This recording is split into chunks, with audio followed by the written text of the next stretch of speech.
right, Nick, tell me a little bit about yourself and how you fish, where you fish, what your charter is. Well, I'm owner and operator of Nautical Nick's Guide Services on the Salmon River. I also run Midway charters on the lake from the Eastern Basin. I grew up fishing Lake Ontario and its tributaries for salmon and steelhead, brown trout. Yeah. So are you out of Pulaski? Yes. Yeah. Yeah. Typically the eastern end. Yeah. Right out of the same arena as Mr. Prisco? Yes. Or I'm the big Salmon River. He's out of the little salmon. Okay, all right. Do you ever like launch any bottle rockets or anything like that at him? I've thought about it. No. No, I like Casey. Casey's a good guy. All right. For folks who don't know that area, can you just tell us a little bit about the fishing in that area on Lake Ontario? Well, it tends to be the more challenging end of the lake. The dominant west wind usually beats us up pretty good. But at the end of the season, that's where everybody wants to be. The salmon are trying to come up the Salmon River, and that's where they pile up, and that's where we are. Yeah. So how far do you usually run on a given day and you're going out? I mean, you've got a lot of different places you could go there. Tell me a little bit about kind of what that day might look An like. average run, I would say we're doing 6-8 miles. Sometimes we get a hard wind. We got to go way up north or way west just to find temperature. Or sometimes we get those hard winds that blows the fish up. So we got to go chase them down. What are you running for a boat? 30-foot Penyan. Okay. Yep. Tell me about kind of what is your summer program? If you're going to go target kings, what does that look like? A typical, earlier in the spring, a lot of spoons. Okay.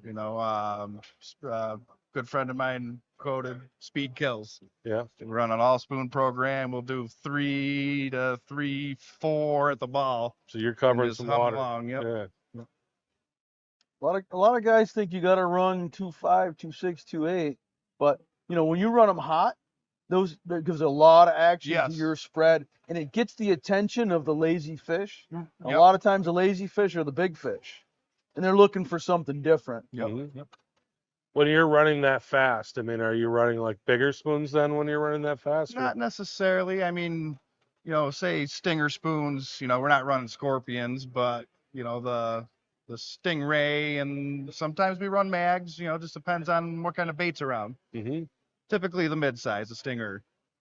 Okay. And how are you deploying your lines? What are you running as far as you're running riggers or you're running long lines? What is a spread look Usually like? when I'm running hot like that, I'll run my 3 riggers and 2 divers. Very rarely will I put a board out. When you're humming along like that, you don't want to drag all that extra stuff around. Yeah. What are your favorite colors, patterns? One of my favorite spoons on Lake Ontario is the Gator. The Gator? Yeah. Tell me about that. Black back, green just underneath of it. It's pretty much the closest thing to an LY you can get. So. All right. Tell me about how you got started in fishing. My father's a guide and captain since I was 3 years old. So I was usually the test dummy.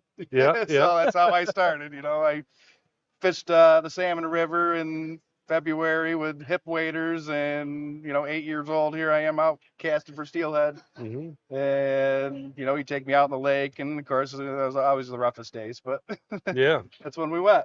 Well, you needed an extra helper. That's it. Yeah. Barely see over the gunnel, but I was the extra hand. Doesn't matter. Yeah. You hear all these jokes about, when you got yelled at by your dad for not holding the flashlight right.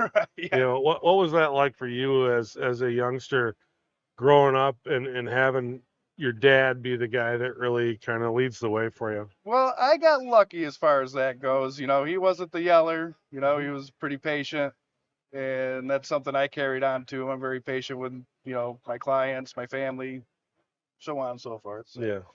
So you're saying it's a casual day. If someone were to book a charter with you, we're gonna go out and it's gonna be kind of more of a chill atmosphere. Yes. Okay. Yeah. No, I mean I fill people out, but we get some of the captains that we call them yellers. They'll bark at their clients and stuff like that. I'm real laid back. Yeah. No, I like to joke around, have a little fun, but for the most part, laid back. Yeah, they're there to have fun. Exactly. They're one day, maybe a year. They get to relax, blow some steam. They don't want to get yelled at. Yeah, exactly. Right. No, but sometimes you have to I have to talk over their thoughts. They're doing something. I'm like, stop. Okay. Stop. Right. And they're like, oh, they're just so engrossed in catching that fish. But you got to calm down and just enjoy the fight. Exactly. Don't just, So sometimes you just got to let them know that, I tell them that's not a bass on the end of that. You're not gonna just crank it in and be done with it. It's a give and take relationship. Yeah.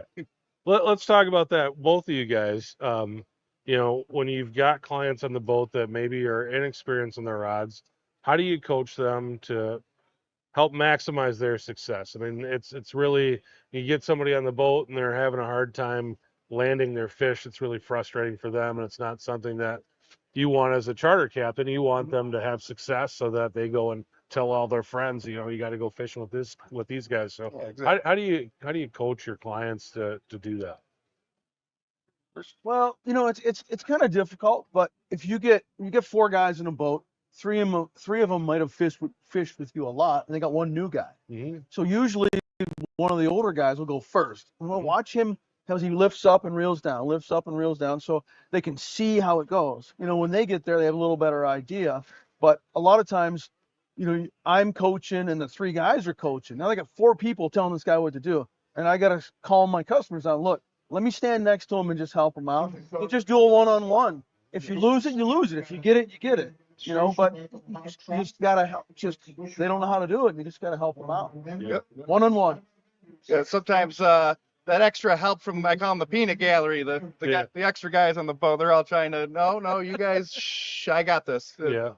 Same thing, the pump and reel, relax, this ain't a sprint, it's a marathon. No. You're gonna want to pace yourself and do what you got to do. Yeah. Feel the fish. Yes. Feel the fish fighting. When it's taking line, let him take it. When he's done taking it, take it back. It's just getting that right rhythm. And like you said, if you got 3 or 4 guys behind you, one guy's saying pump, one guy's saying reel, one guy says drop. Yes, exactly. Wait a minute, you're just confusing the poor guy. I think it was Chubbs from Happy Gilmore that said, "Feel the flow." There you go. That's it. Feel the flow. Tell me a little bit about some of your clientele.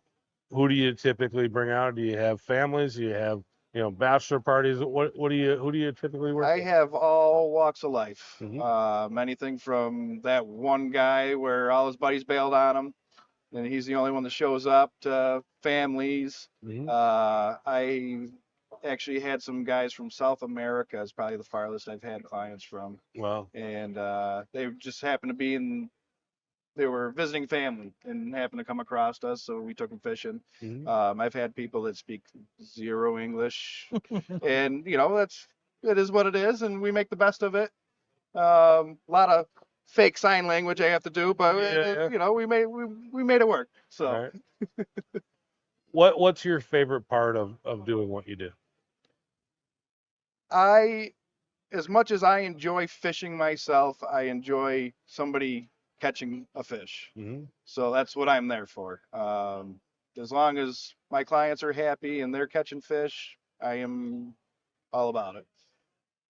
Matt, what's your favorite part of being a charter captain? Same thing. Is watching other people enjoy what I enjoy. Yes. Mm-hmm. And I'm sure Nick gets the same question. Do you fun fish? Do you fish on your own? Like, no. If I'm fishing 7 days a week and I have a day off, I have other things I need to do. Right.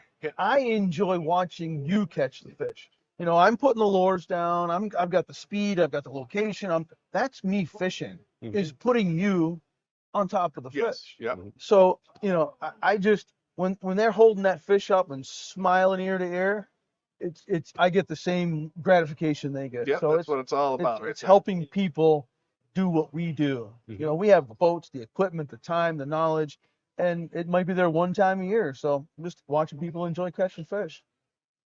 What's it like for you when you're getting doubles and triples on the back of the boat? Organized chaos.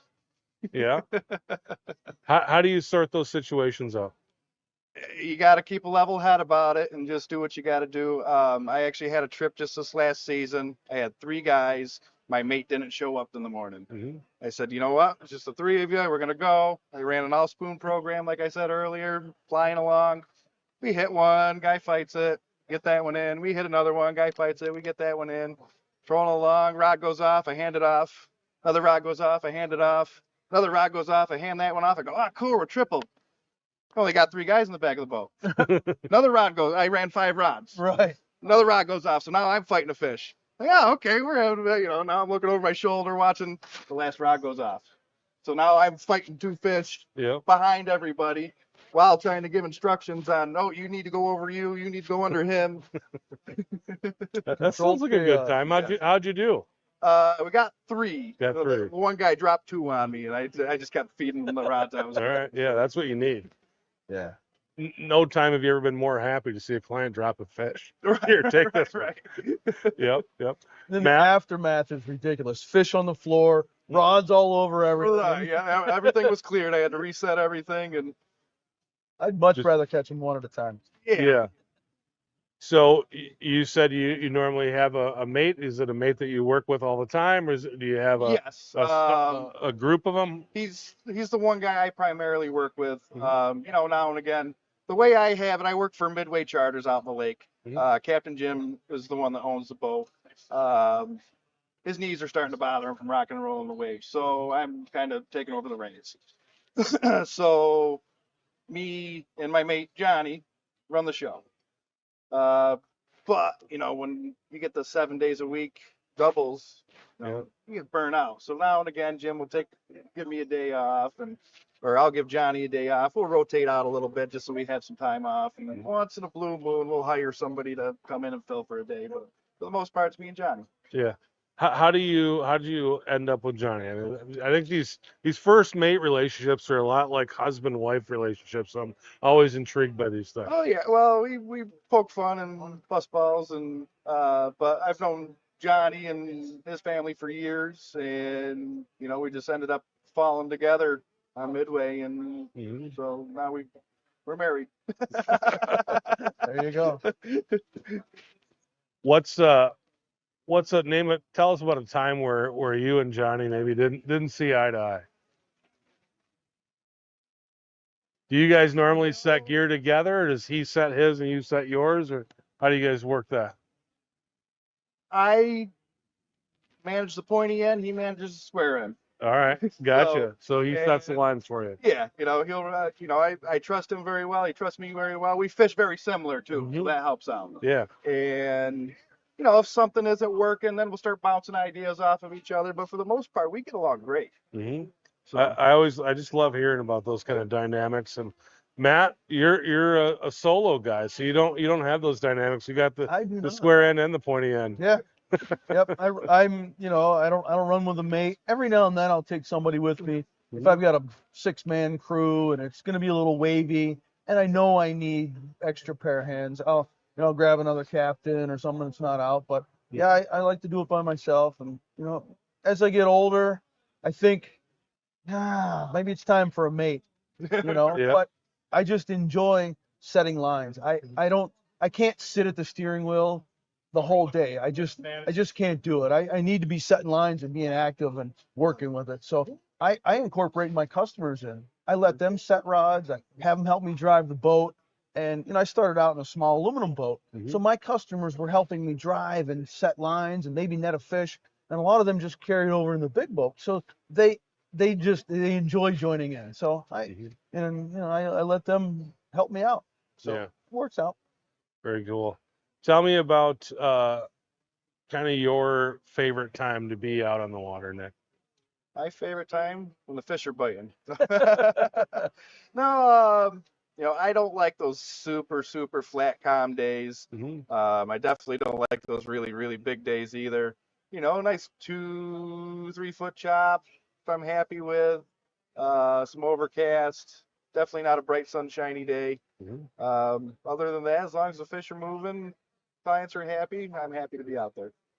What are the returns like there? Obviously, you've got the Salmon River there. Everybody knows what that is. So what is it like fishing there late in the season? As far as out front, Yeah.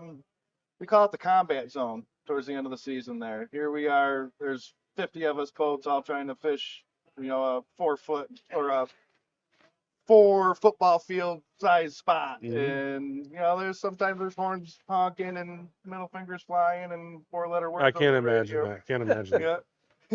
Sounds like the Niagara Bar in the springtime. Yeah. So when you're talking about fishing like that, as a captain, do you want to jump into that pile, or do you go, hey, we're gonna run out here a little bit and get away from this? Depends on how it's set up. If that's where they are, we're in there. Usually that's short-lived though. First thing in the morning, everybody tries to get a few laps in there, and then you're in 8, 10, 15 foot of water and a boat going over, blah blah blah blah. Well, now you got 50 boats going over them. Shuts it down pretty quick usually. Yeah. So then we go offshore, just a little bit outside, and try to spread out. Sure. Nick, anything else before we let you go? No, I think we're good here. All right. Appreciate you coming on. Yes, sir. If anybody wants to hook up with a charter with you, how do they get a hold of you? You can look me up at midwaycharters.com or on Facebook, Nautical Nick's Guide Services. Awesome. Appreciate it, buddy. Thank you. Thank you. Pull that off you, and have a great rest of your show.